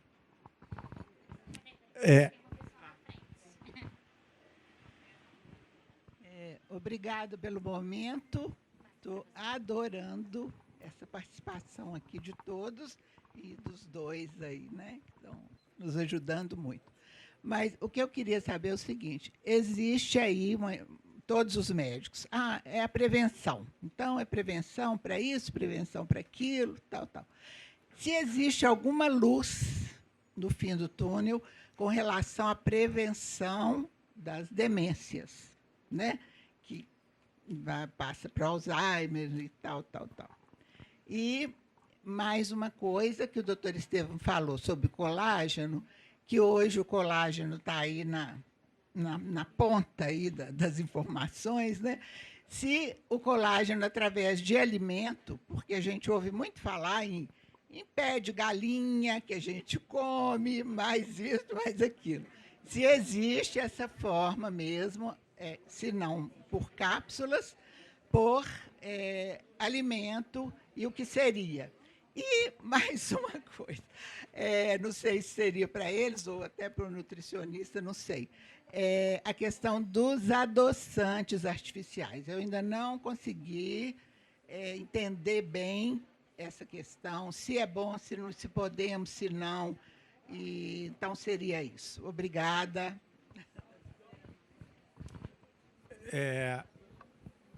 Oi, gente, tudo bem? Meu nome é Rubens. Eu queria endossar a fala da nossa companheira aqui, dando um testemunho. A minha mãe faleceu há 3 anos atrás, aos 85 anos, por demência por corpus de Levy. Ela tinha um diagnóstico com uma expectativa de vida de 8 anos, ela viveu 12 anos, sendo que esses últimos 4 anos num estado bem lastimável. E uma das melhores decisões que a nossa família tomou foi, faltando pouco mais de 1 ano para ela morrer, num evento que aconteceu, ela foi para o hospital e, nesse evento, ela foi diagnosticada com câncer. Ela teve um problema de respiração, câncer, colheu-se material na pleura, ela estava com câncer. E aí, bom, câncer, uma pessoa com 84 anos, demência por corpus de Levy, a consciência bastante comprometida. E um médico do hospital falou tudo o que poderia ser feito, tecnicamente falando, mas chegou para a gente e falou assim, olha, se fosse a minha mãe, eu levaria ela para casa para vocês ficarem com ela. Tá? E minha mãe viveu mais 1 ano e poucos. Né? Então, é para endossar. Só que a gente não conversa sobre isso. A gente só conversa sobre isso, nós, como sociedade, na hora que, numa situação extrema, a gente precisa conversar, né, sobre o nosso futuro, sobre os nossos pais, sobre aqueles que já estão começando a caminhada. Não que eu acho difícil prescrever, fazer um checklist, a gente conseguir imaginar tudo que vai acontecer, porque o tipo de coisa que pode me acometer pode ser totalmente diferente do que eu imaginei e provavelmente, às vezes, o checklist não contemplará tudo que deveria. Mas a gente precisa conversar, pelo menos conceitualmente ou filosoficamente, do que cada um na família espera, dentre as coisas que a gente acredita. E complementando sobre o que você falou sobre a perda da autonomia, né? De ir no banheiro, financeira, essas coisas todas que eu tive que conviver com isso. Mas a pior delas, para mim, ao ver a minha mãe, é a perda da autonomia de pensar e de sentir. Porque os velhos, a gente olha para eles e muitas vezes eles estão resmungando. Não, hoje ele está mal-humorado. Pô, está mal-humorado mesmo, deixa ele ficar mal-humorado. Ele está puto da vida porque a cuidadora está enchendo o raio do saco dele, e etc, etc. Então, assim, a gente tem que criar ambientes que favoreçam a autonomia do pensar, do sentir, né? A gente precisa... e aí a gente, como famílias, a gente precisa exercitar isso. Graças a Deus, eu falei tudo que eu tinha que falar para minha mãe enquanto ela tinha consciência. Porque seria um tormento eu não falar tudo que eu precisava falar para ela já com a perda da consciência. Então, a gente precisa falar sobre essas coisas também. Porque eu fico vendo você com uma vida criativa, você é um artista, né? Isso provavelmente vai ter um impacto enorme na sua vida e na sua sobrevida, né? Se alguma grande doença te acontece. Mas só um comentário.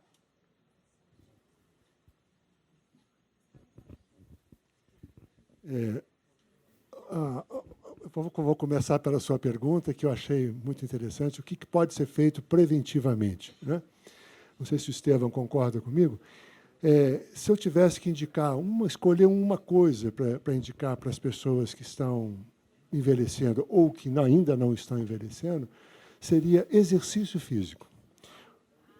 Certo? Assim, a coisa mais...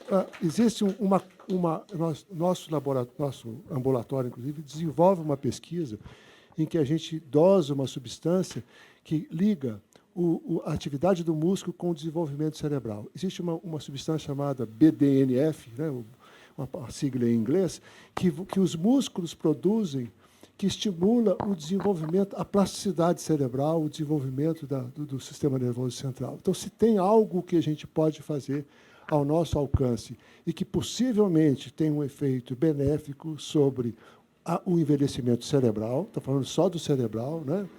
É a atividade física regular, prazerosa, né? Aeróbica, né? Seja que você possa fazer regularmente, e que tem algum grau de desafio, né? Não pode ser uma coisa rotineira numa bicicleta ergométrica ou só numa esteira. Claro, se não for possível de outra forma, tudo bem, essa já tem.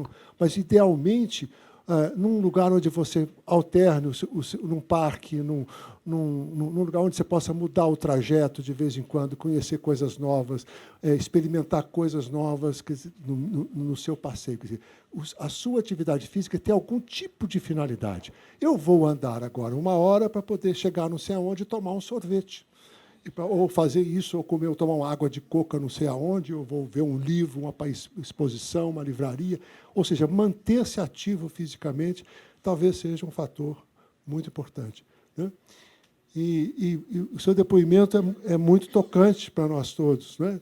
Com a sua mãe, a gente ter a oportunidade de ter uma boa morte, né? Eu acho fundamental. Você contou da sua mãe, eu contei do meu avô, Ernesto. Eu queria contar só 2 mortes que eu acompanhei, que Thalma também acompanhou, que também são mortes de bom viver. Ainda no formato morrer em casa, que já está mais difícil hoje, mas que pode voltar um dia. Se nossa sociedade mudar o seu modo de olhar a morte e a doença, pode ser que voltemos a ter cuidadores em casa, para que a morte em casa seja mais digna, né, nesse sentido, mais autônomo e tudo mais. O meu pai, que era médico, morreu aos 89 anos, há 9 anos atrás, trabalhou até a vida toda, até o final da vida, quando ele teve um grande infarto e não sobreviveu, ficou durante muitos meses doente e depois acabou morrendo. Trabalhou, fazia atividade física, caminhava todos os dias, atendia os pacientes dele, atendeu 16 pacientes antes de ter um infarto e foi para o hospital. Ele morreu, ele avisou para a gente que ele tinha começado a parar, os seus rins pararam de funcionar, que a gente fosse para lá. E os irmãos todos fomos para lá e acompanhamos os seus 3 últimos dias, ele despedindo de todos nós, a gente ali cuidando dele, eu cuidando dele, tive a alegria de poder cuidar do papai para que ele não tivesse dor nem angústia, né, com medicamentos de vez em quando para poder... A Luísa, a sua amiga Luísa, minha filha, caçula, também estava lá ajudando, o Jorginho, né? Então, nós todos, a família toda ao redor, inclusive netos, né, participando, e ele foi indo até que ele descansou, né, acompanhado de todos nós. Então, esse é um tipo de morte que que eu desejaria para todo mundo. E a outra também foi minha avó, a minha avó Helena, que morreu cercada de amigos em casa também, com câncer gástrico, que foi evoluindo, ela foi desidratando, ficando velhinha. E, num dado momento, ela chegou para minha mãe e disse assim: Edith, empresta aquela sua blusa preta para eu ir. Né? Era como ela dizia: quando eu for, eu quero ir assim, quando eu for morrer, quando eu for sepultado, você empresta aquela sua blusa preta para eu ir? A minha mãe falou assim: ô, mamãe, você nunca usou preto? Você vai com a sua blusinha cor-de-rosa, que você fica tão bem com ela, aquela azulzinha, né? Azulzinha de lacinho, que você fica tão bem com ela. Aí a minha avó olhou para minha mãe e falou assim: você não quer me emprestar porque você sabe que eu não vou devolver, né?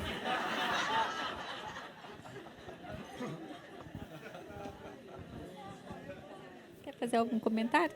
Só um instante.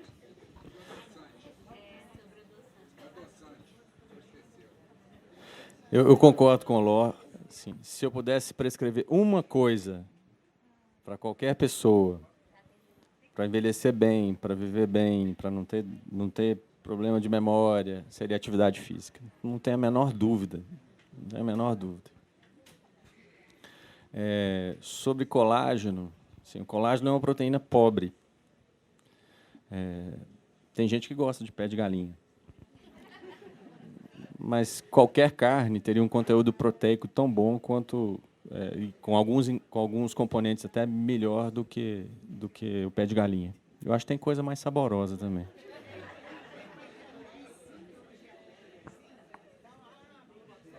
Não, eu também acho.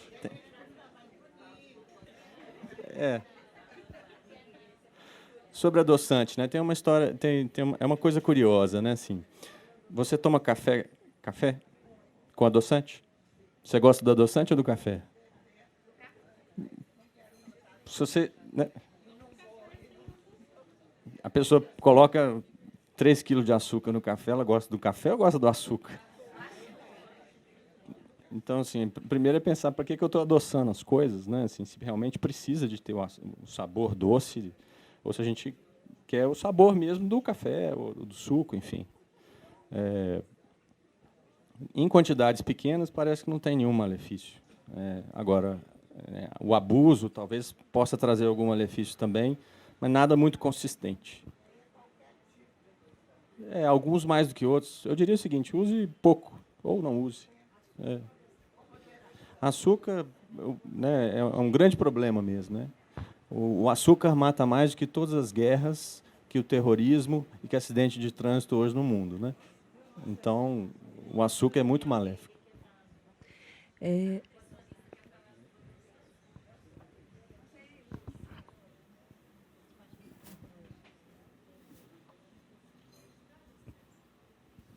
Quero agradecer, né? Estevão acompanha a luta lá com a minha mãe. Mas em toda a minha prática de consultório, né, em nutrição, eu nunca me convenci, né, endossando o que o Estevão está falando, que o problema está, nunca me convenci do contrário, o problema está no nosso padrão de doce. Né? A gente tem um paladar muito contaminado e necessita de muito sal, de muito açúcar, de muito tempero, né? E se a gente vai lapidando, descontaminando esse paladar, buscando uma alimentação mais simples, mais básica, mais natural, a gente tem uma reação do corpo que promove um encontro desse sabor novamente, né? Então, está mais na nossa maneira de alimentar, na nossa percepção das nossas reações, o sentir o sabor do alimento, a calma para a gente se alimentar, a sacralidade do momento de uma refeição, né? Tem muitos fatores que vêm junto com isso. Então, quando a gente pensa em adoçante, eu sempre pergunto, quantas gotas você coloca? A pessoa assim, nem sabe me dizer quantas gotas coloca. Ela espreme, né? Então, a gente tem muitas marcas de adoçantes. E eu sempre digo, olha atrás, naquelas letras que a gente mal consegue ler, quais são os ingredientes daquele adoçante.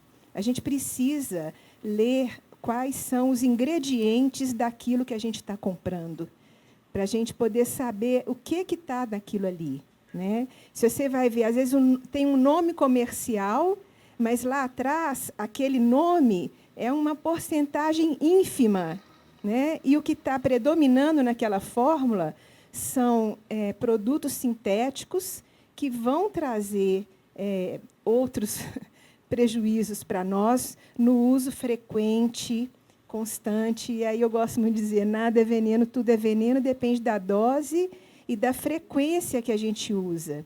Mas nada como a gente buscar a autopercepção. O que eu estou sentindo, o que eu estou comendo, o que eu estou escolhendo e as consequências das nossas escolhas alimentares, né? Eu acho que isso impacta mais o nosso dia a dia, né? É o meio do caminho, o meio termo. Eu gostaria de pedir uma coisa para todo mundo presente. Todos os profissionais de saúde presentes, levantem as mãos, para que a gente perceba. Nós somos muitos, né? O colega falou que a gente tem que discutir mais, a gente tem que falar mais. E hoje nós temos várias medicinas, várias vertentes, vários conhecimentos adquiridos, alguns muito questionáveis. E nós falamos muito em medicina baseada em evidências. E eu acho que a gente tem que fazer uma medicina baseada em prudência, em equilíbrio, em sensatez, porque nós somos muitas pessoas. Então, às vezes, tenta-se ter uma vertente que contemple todas as situações, e isso não existe, né? Eu gostei de ouvir a história da sua mãe, e eu tenho testemunhos diferentes, de histórias diferentes. A gente tem, trabalhando com saúde, o benefício de estar ouvindo muitas histórias, né? E aprender com essas histórias. Eu tenho uma paciente que, quando estava com 81, 82 anos, numa conversa no consultório ginecológico, né? Eu desconfiei que ela podia estar com um câncer de estômago ou de esôfago e direcionei ela direto para o cirurgião. Realmente, ela estava com um câncer de estômago, foi operada e hoje ela está com 102 anos. Quando ela fez 100 anos, eu fui ao aniversário dela e cheguei lá e encontrei ela dançando com os filhos, todos os filhos com mais de 70. Então, existem respostas para cada um.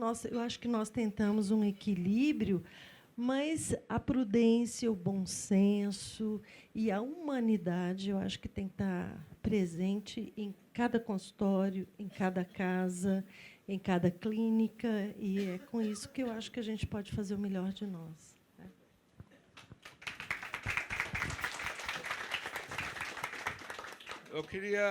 Meu nome é Zé Geraldo, eu queria deixar uma sugestão. Eu tenho 79 anos e comecei a frequentar as academias da prefeitura.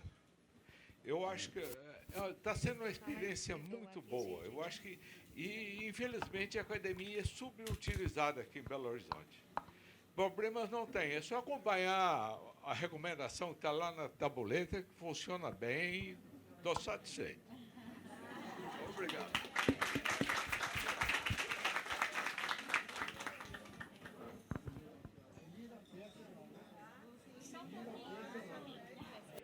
Só um pouquinho antes de nós prosseguirmos, o horário já está próximo de vencer. Então, com as próximas perguntas, a gente vai encerrar o bloco de perguntas, eles vão responder e aí a gente encerra, tudo bem? Tá bom. Meu nome é Rodrigo, estou com 75 anos, até o dia 9 de outubro, quando eu faço 76. Eu queria falar um pouco, duas coisas. Uma é sobre essa questão do dermatologista. O meu pai é de uma família onde existe a doença de pele, é uma coisa que é hereditária. Eu, vários irmãos, nós já tivemos o baço celular, que eu acho que é a isso que eu estava se referindo, mas a minha filha já teve melanoma e meu pai teve melanoma. Então, eu acho que a gente tem realmente que se prevenir. Eu passei uma vida, morei 10 anos na Amazônia, 1,5 grau abaixo da linha do Equador, tomando todo o sol possível e imaginável. Fora outros lugares, fora na época de juventude, que a gente ia para a praia passar bronzeador. Todo mundo lembra disso, né? Para ficar bonito. E eu, então, com isso, já tive uma série de problemas. Eu tive que tirar um pedaço do nariz, está aqui, mas vocês não notam porque eu tirei um pedaço da orelha e botei. Então, o meu nariz hoje tem 2 finalidades. Ele sente cheiro e escuta.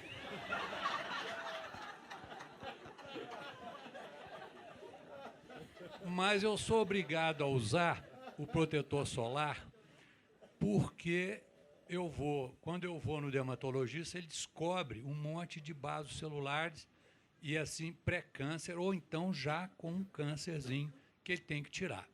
Então, o que eu estou gastando de médico, né, de ir a médico para fazer a cirurgia, eu estou preferindo gastar com o protetor solar. Então, infelizmente, eu tenho que usar o protetor solar. E a outra é um depoimento que eu acho que já foi falado aqui, que eu acredito profundamente que não deixa a gente envelhecer a alegria.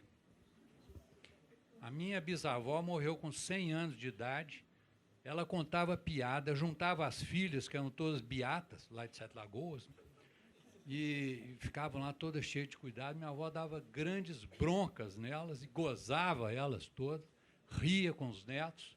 Enfim, morreu com 100 anos, igual um passarinho, que a gente está procurando aqui, acho que todo mundo é essa morte mesmo, né?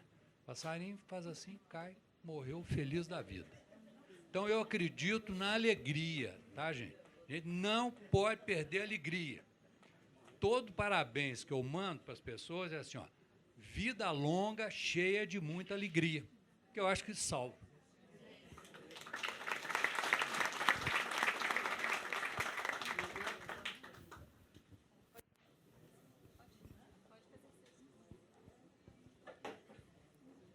Bom, cada caso é um caso. Assim, tem certas pessoas que têm uma fragilidade da pele mesmo, realmente vão ter que se proteger. A questão é todo mundo ficar na caverna a partir da recomendação do dermatologista, né? E todo mundo botar 15 quilos de... Não é para todo mundo. E um pouquinho de sol também é necessário para...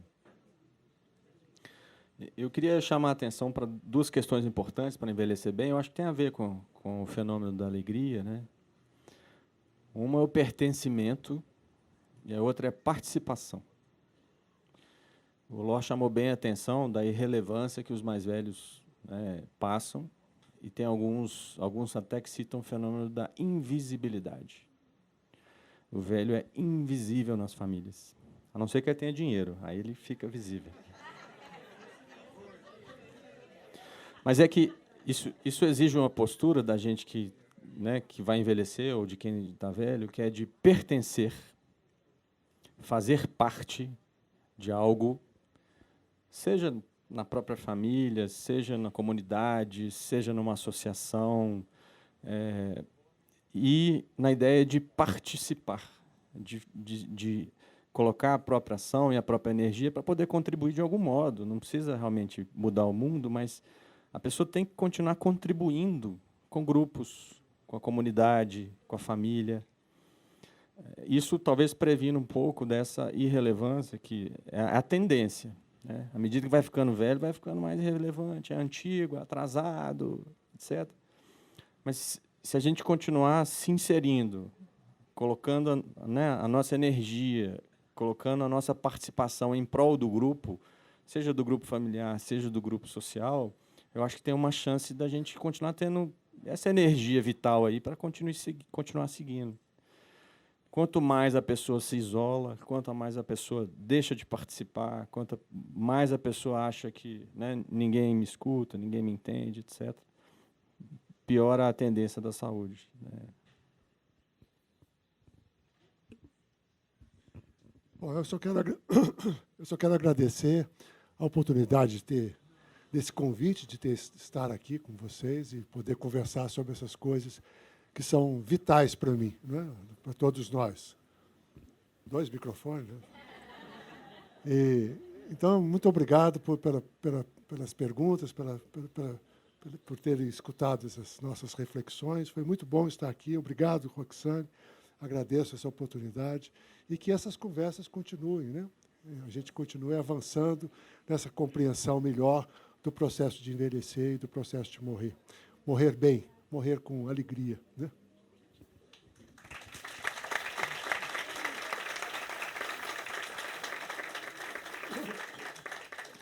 É uma pena, mas a gente chegou ao final de mais essa edição. Eu acho que foi assim um prazer participar disso. Acho que foi meio mágico para todo mundo que esteve aqui, teve a oportunidade de estar com os dois e de discutir esse tema, que é um tema presente na nossa vida, que faz parte da vida de todos nós e que a gente tem muito pouca oportunidade para conversar sobre. Então, muito obrigada, Estevão, muito obrigada, Lor, muito obrigada a todos. Alguém quer falar mais alguma coisa? Cris. Uma segunda oportunidade para a gente conversar? Uai, podemos marcar. Podemos colocar na agenda, sim. Eu acho que vai ser ótimo. Então, tá bom. Está nos planos.